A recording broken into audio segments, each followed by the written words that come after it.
Very good morning to all of you. पहली बात तो ये है, किसी को किसी भी प्रकार की चिंता करने की आवश्यकता नहीं है। मैं ये सारे आप बस कॉपी बना लीजिए और इनकी फ़ोटो मैं भेज दूंगा और इस सभी को मैं बहुत जल्दी ही एक बार से रिकैप कर दूंगा। पूरी सारी चीज़ें जो भी मैंने अभी तक पढ़ाई हैं उनको मैं सारा रिकैप कर दूंगा, तो आपको आसानी होगी समझने में। और फिर इनफैक्ट हम क्लास में भी मिलेंगे, तब और ज़्यादा क्लियरिटी हो जाएगी। मोस्ट प्रोबेबली मैं ऑनलाइन क्लासेस भी कंडक्ट करूँगा, तो उसमें भी क्लियरिटी हो जाएंगी। तो जितना हो सके तो उतना समझें, और उसके बाद कॉपी में तो काम होने ही होना चाहिए, क्योंकि बिना कॉपी के और बिना नोट्स के आप उस चीज़ को समझ नहीं पाएंगे। अगर नोट्स ही नहीं बनाएंगे तो फिर काम बहुत ही टफ हो जाएगा। मतलब वो फिर कोई मतलब ही नहीं है पढ़ने का। अगर कॉपी नहीं बना रहे हैं और फिर कह रहे हैं समझ नहीं आ रहा है, तो मेरे को लगता है वो उससे बड़ा बेवकूफ़ नहीं होगा कोई भी। चलो अब स्टार्ट करते हैं। Equation of motion for uniformly accelerated motion. Equation of motion हम पहले भी पढ़ चुके हैं। फर्स्ट इक्वेशन ऑफ मोशन मैंने पढ़ा दिया है। अब हम यहाँ पे equation of motion for uniformly accelerated motion के बारे में बात कर रहे हैं। यूनिफॉर्मली एक्सिलरेटेड मोशन का मतलब है कि motion through out the motion acceleration जो रहा है वो कांस्टेंट रहा। यूनिफॉर्म एक्सेलरेशन का मतलब है constant acceleration. A is constant here, A is the acceleration, और ये एक्सेलरेशन हमेशा थ्रू आउट द मोशन क्या रहा है, कांस्टेंट रहा है।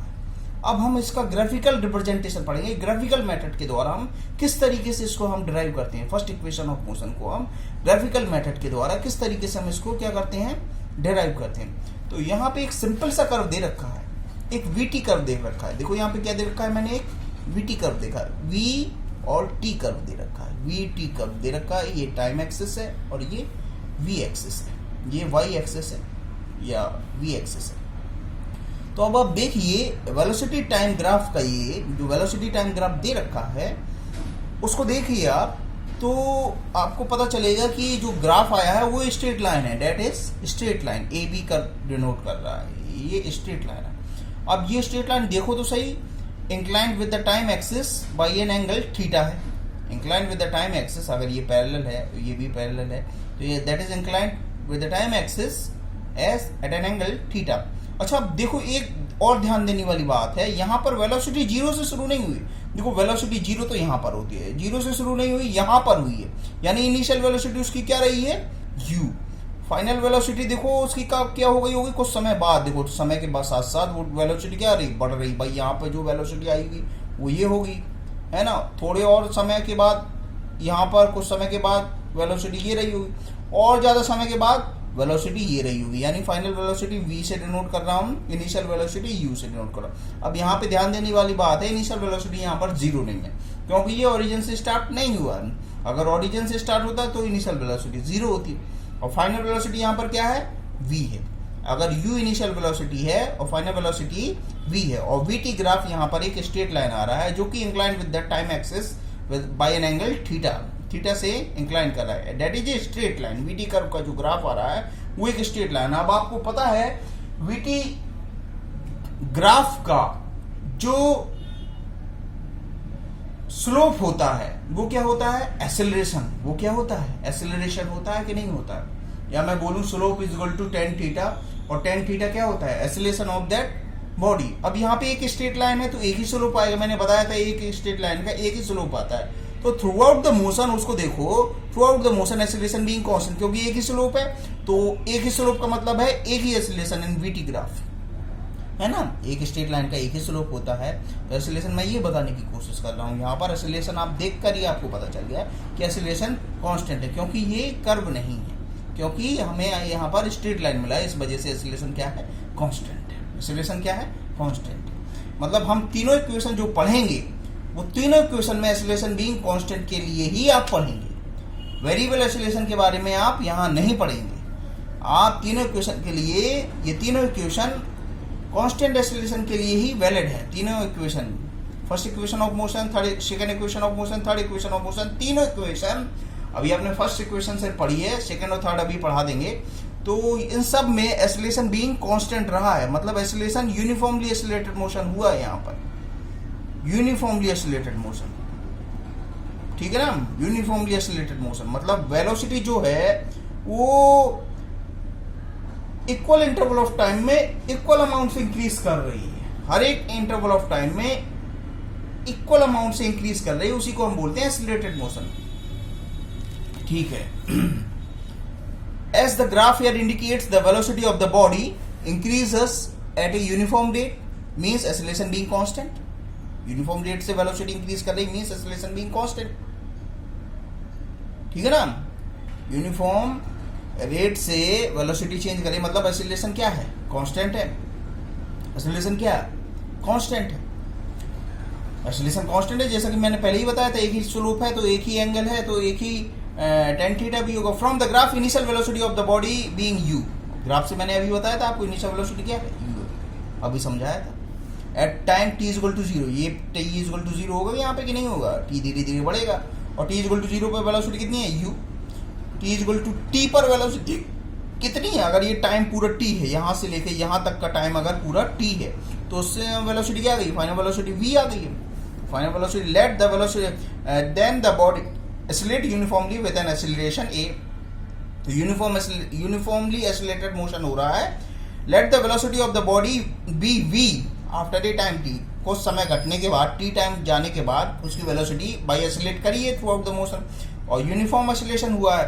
तो उसकी फाइनल वेलोसिटी क्या होगी, बढ़ेगी भाई, बढ़ेगी तो क्या होगा, फाइनल वेलोसिटी v मान लिया अगर हमने, तो velocity time graph of such a body will be a straight line as shown, ये मैं आपको पहले बता चुका हूँ, velocity time graph will be a straight line of such a body with constant acceleration, जो यूनिफॉर्मली एक्सीलरेटेड मोशन हो रहा है। तो अब हम डेरिवेशन कैसे करेंगे ये देखिए आप, derivation of first equation of motion, यहाँ से आप देख लेंगे, यहाँ से derivation of first equation of motion, तो देखिए एक्सीलरेशन इज इक्वल टू क्या है, slope of the line A B, acceleration क्या हुआ है, slope of the line A B, slope of the line कैसे निकालेंगे, ये स्लोप है, इसका स्लोप निकालना है हमें, slope of the line A B with time axis से कितने इंक्लाइनेशन पे, तो स्लोप इसका होता क्या है, परपेंडिकुलर बाई बेस, ये थीटा है तो ये perpendicular B M by A M, B M by A M, B M by perpendicular by base by A M, B M by A M, देखो B M by A M, B M by A M.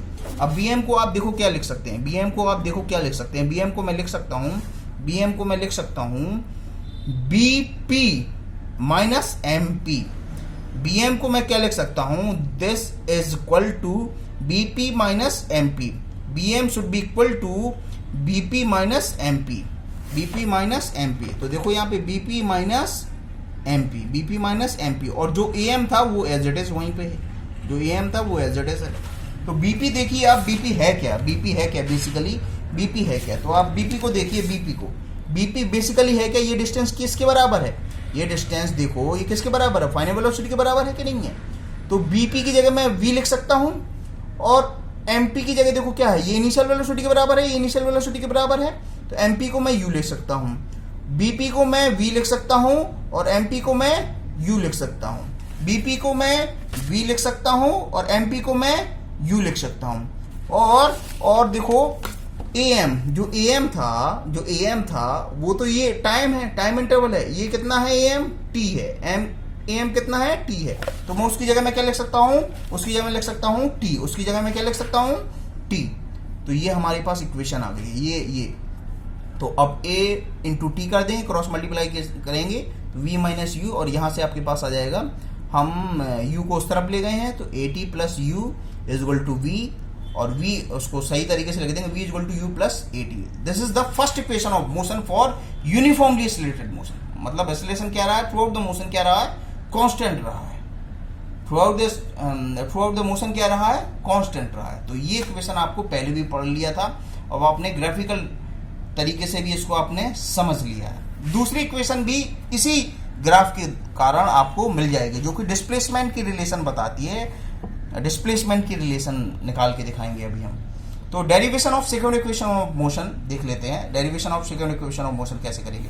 S we know that the area under the VT graph gives the displacement, आपको ये बताया था मैंने, VT curve का area जो होता है, वीटी ग्राफ का जो एरिया होगा, वीटी ग्राफ का जो एरिया होगा वो क्या देगा, डिस्प्लेसमेंट, वो क्या देगा, that will give you the displacement, वो आपको डिस्प्लेसमेंट देगा, वो आपको क्या देगा, डिस्प्लेसमेंट देगा। तो हम डिस्प्लेसमेंट एरिया निकाल ले तो डिस्प्लेसमेंट आ जाएगा। Hence the displacement of the body in the time T time में उसने कितना डिस्प्लेसमेंट किया है, टोटल डिस्प्लेसमेंट उसने कितना किया है, तो उसका एरिया हम निकाल लें। मतलब हमें किसका एरिया निकालना पड़ेगा, टी टाइम में उसने कितना डिस्प्लेसमेंट किया है, यहाँ से लेके यहाँ तक गया, तो इसका एरिया हमें निकालना पड़ेगा, इसका पूरे का एरिया निकालना पड़ेगा। This area of this shaded region, हमें क्या निकालना पड़ेगा, इस शेडेड रीजन का हमें एरिया निकालना पड़ेगा। तो ध्यान से देखें आप, तो ये क्या है, ट्रेपीजियम है, ये क्या है, ट्रेपीजियम है। ट्रेपीजियम का एरिया क्या होता है, half into sum of parallel side into height, half into sum of parallel side into height. Parallel side क्या है, OA, और पैरेलल साइड क्या है, दूसरी पैरेलल साइड क्या है, BP, इंटू हाइट इसकी क्या हो जाएगी, OP। OP कितना है, T है, और OA कितना है, U है, BP कितना है, V है, BP कितना है, V है, ठीक है ना। तो पैरेलल साइड क्या है, U प्लस V, और इंटू हाइट कितनी है, हाइट कितनी है, T, हाफ इंटू, तो आप देख लेंगे यहां पर the displacement of the body in time T, area of the trapezium OA BP, यहां से आप देखिए OA BP, area of the trapezium OABP, इसका एरिया निकालना है। ट्रेपीजियम का एरिया आपको बहुत आसानी से पता है, half into sum of parallel side into height. तो देखो हाफ, और सम ऑफ पैरेलल साइड क्या है, सम ऑफ पैरेलल साइड मैंने बताया था OA plus PB, OA plus BB। Sum of parallel side ये है ना, पैरेलल साइड भाई, ये है पैरेलल साइड, ये है parallel side, OA plus BP, OA plus BP। तो OA हमारा OA प्लस BP या PB into OP is the time. तो हाफ OA की जगह मैं U लिख दूंगा, क्योंकि OA is equal to U है, गधे OA is equal to U है, और BP is equal to V है, BP is equal to V है, तो मैं यहाँ पे V लिख दूंगा, ठीक है, U plus V into T, क्योंकि OP क्या है, T के बराबर है।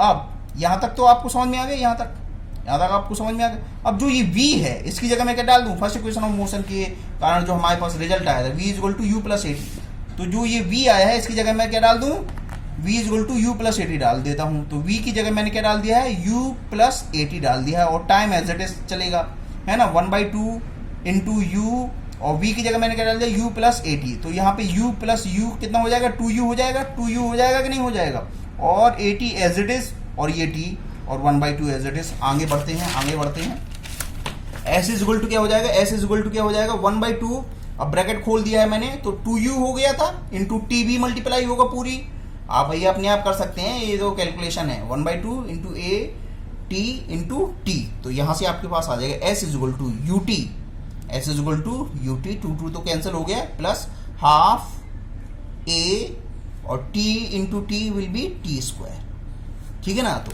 S is equal to UT plus half AT square, this is the equation called as the second equation of motion, and here also the acceleration being constant, uniformly accelerated motion हो रहा है यहाँ पर। ये आपकी second equation of motion derive कर दी है, ये मैंने आपकी second equation of motion derive कर दी है। तो आपको बहुत आसान हो गया, पहली इक्वेशन से आपने सेकेंड इक्वेशन ऑफ मोशन, पहली इक्वेशन की मदद ली है आपने सेकेंड इक्वेशन ऑफ मोशन को डिराइव करने। पहली इक्वेशन में तो मैंने क्या कर दिया था भाई साहब, सिंपल स्लोप निकाल दिया था, slope is equal to tan theta मैंने स्लोप निकाल दिया था, tan थीटा स्लोप निकाल दिया था, स्लोप निकालने से ही V is equal to U plus 80 आ गया था।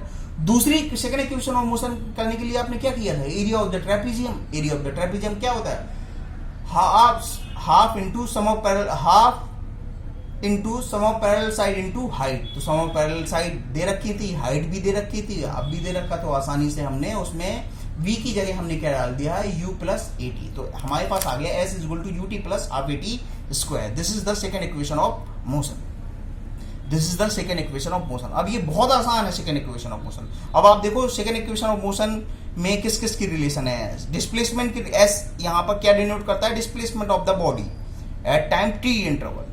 S क्या डिनोट करता है, displacement of the body at time T interval, T time में कितना डिस्प्लेस हुई है body. U is the initial velocity, T is the time taken by the body, और A is the acceleration, uniform acceleration हुआ है, और T is the time taken by the body। यहाँ पर ध्यान देने की बात है, T स्क्वायर है, इसको पैराबोलिक इक्वेशन भी बोल देते हैं, क्योंकि यहाँ पर क्वाड्रेटिक इक्वेशन भी है, क्योंकि T पर ये क्या है, T पर क्वाड्रेटिक इक्वेशन है, T पर क्या है, ये क्वाड्रेटिक इक्वेशन है। देखो आप T भाई क्या है, क्वाड्रेटिक इक्वेशन है कि नहीं है, यूनिफॉर्मली एक्सेलरेटेड मोशन के लिए T यहाँ पर क्या है, टाइम है। अब derivation of third equation of motion, ये भी बहुत सिंपल है, उसी से ही आएगा। किससे आएगा? जो area of trapezium of VT curve, VT graph का जो एरिया होगा वही आपको क्या देगा? डिस्प्लेसमेंट ऑफ द बॉडी देगा। ये हम कल करेंगे, आज वीडियो बड़ा हो जाएगा। Thank you. आप रिवाइज करते रहिए, नोट्स बनाते रहिए। चीज़ें एक बार मैं एक ही वीडियो बना दूंगा जिसमें सारी चीज़ें मैं रिवाइज करा दूंगा, है ना, सारी चीज़ें रिवाइज करा दूंगा, तो आपको आसान हो जाएगा। जिन लोगों के वीडियोस कुछ नहीं मिले हैं, उस समय उन्होंने ध्यान नहीं दिया, तो उनको मैं रिवाइज करा दूंगा, तो वो आसान हो जाएगा। लेकिन अगर आप नोट्स नहीं बनाएंगे तो फिर रिवाइज करने का कोई मतलब नहीं है। मैं ऐसे ही रिवाइज कराता रहूंगा, आप नोट्स ही नहीं बनाएंगे, आप इनिशिएट नहीं करेंगे तो काम होगा नहीं। कहीं ना कहीं से तो आप कुछ ना कुछ तो अस्त्र शस्त्र अपने रखो अपने पास। ऐसे युद्ध में पहुंच जाएंगे बिना कॉपी के, बिना नोट्स के, तो आप हारेंगे ही हारेंगे। नोट्स बनाएंगे तो समझने की गुंजाइश होगी आपकी। जब भी आप जोश आ जाएगा तो आप पढ़ेंगे, उस समय आपके पास नोट्स होने चाहिए। अब जोश आ गया, नोट्स है ही नहीं है, तो ढूंढेंगे नोट्स जब तक जोश ठंडा हो जाएगा। तो नोट्स बनाना बहुत जरूरी है। Thank you.